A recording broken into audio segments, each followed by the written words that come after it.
Hello all, Shoestring here. Last video we discussed the maintenance that's required for a flood acid battery, but today we're going to talk about the maintenance that's necessary for an AGM battery.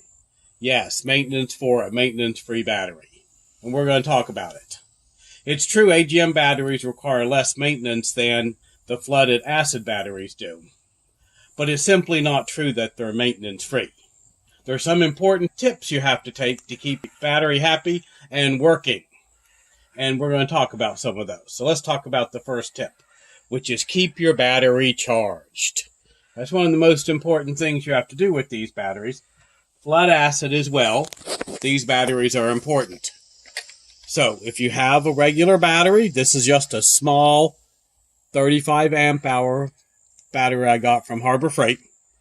You want to check the voltage on it.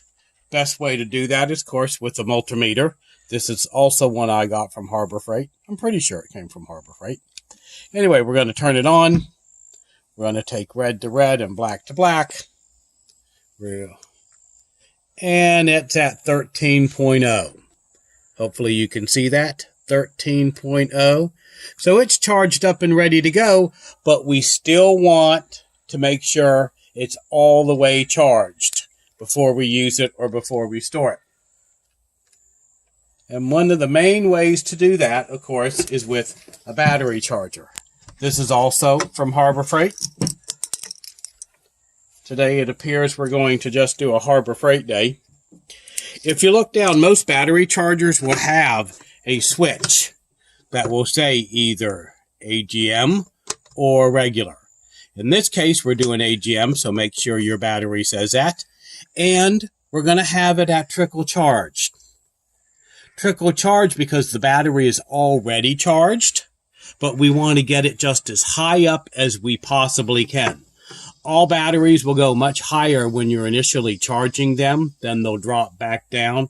So check the documentation on your battery and make sure that you're getting the correct amount of charge when you're charging it up. Okay, so as you saw, the battery was 13.1 and fully charged. Put the red on and put the black on. And you can see, hopefully you can see, the light has come on. The trickle charge light has come on. So even though it's 100% charged at 13.1, to get it fully charged so we can store it or have the maximum amount of power when we're ready to use it, is we want to hook it up and bring it all the way up to 14.9, even 15.0 depending on what your battery is. But of course you'll want to read the instructions on your battery and look at what the manufacturer says.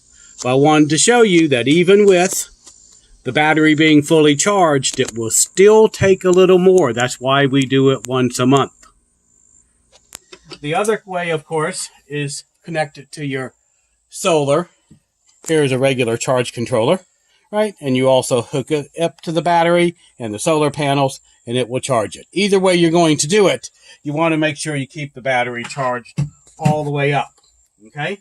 Now that we have the battery charged all the way up, we want to talk about depth of discharge.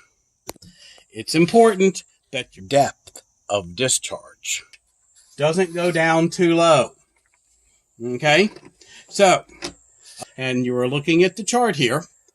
It's 100% at between 12.7 and 13.2, which is why I said at 13.1, this one was fully charged. Okay?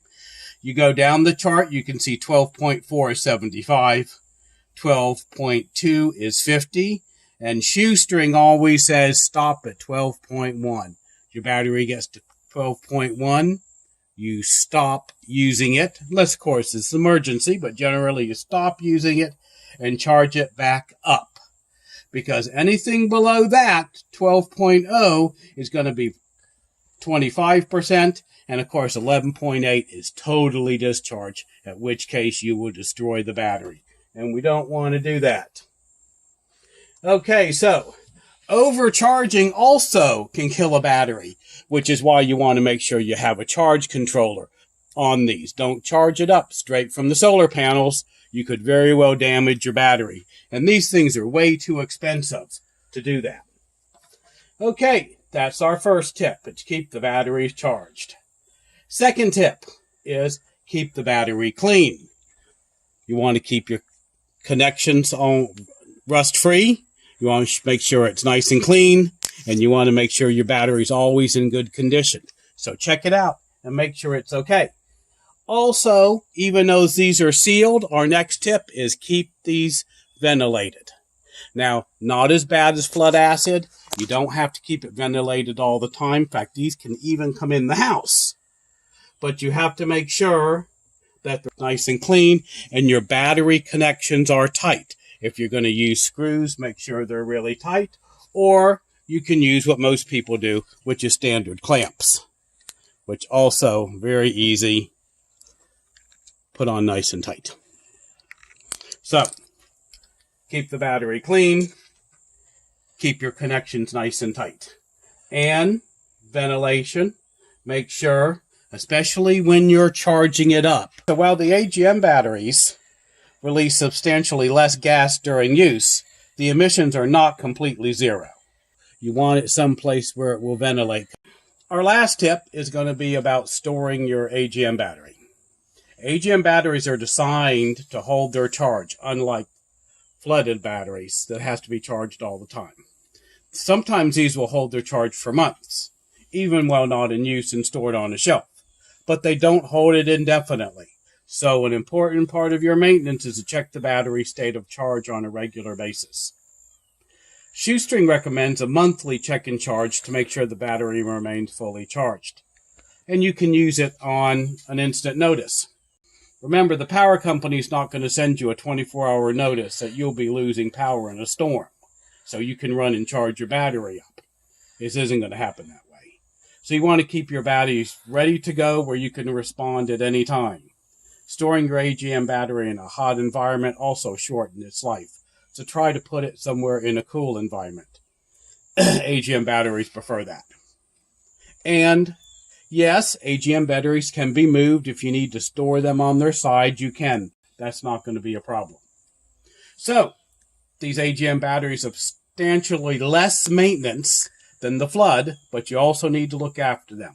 Following these simple tips, and your AGM battery will give you many years of service. If you have any questions, because I, of course, not covered everything, please put comments down. Shoestring likes comment.